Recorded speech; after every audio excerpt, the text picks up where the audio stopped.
ഈ പരിവർത്തനത്തെ മാറ്റിമറിക്കാൻ ഒരുത്തിന് കഴിയുകയില്ല. കാരണം സുവിശേഷം അതുപോലെ ശക്തിയുള്ളൊരു ഘടകമാണ്. മനുഷ്യനെ ആകമാനം മുച്ചോടെ മാറ്റിമറിക്കാൻ കഴിയുന്ന അമൂല്യമായിരിക്കുന്ന ഒരു പ്രത്യാശാസ്ത്രം സുവിശേഷമല്ലാതെ മറ്റൊന്നുമില്ല. അതിൻ്റെ തെളിവാണ് പത്തനംതിട്ട ജില്ലയെ 1982 സെപ്റ്റംബർ 27 കിടുകിട വിറപ്പിച്ച അരിങ്കൊലപാതകത്തിൻ്റെ മുഖ്യപ്രതിയായിരിക്കുന്ന റെനി ജോർജിൻ്റെ ചരിത്രം.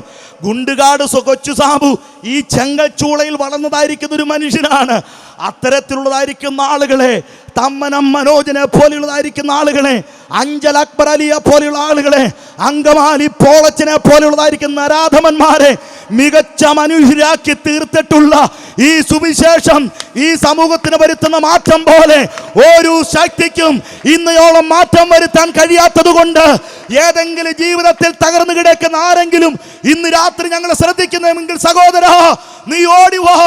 അധ്വാനിക്കുകയും ഭാരം ചുമക്കലായുള്ളവരെ, നിങ്ങളെല്ലാവരും എൻ്റെ അടുക്കൽ വരുവീൻ, ഞാൻ നിങ്ങളെ രക്ഷിക്കാമെന്ന് പറയുന്ന യേശു നിന്നെ രക്ഷിപ്പാൻ കരം നീട്ടി ഇന്ന് രാത്രി കാതോർത്ത് നിൽക്കുകയാണ്.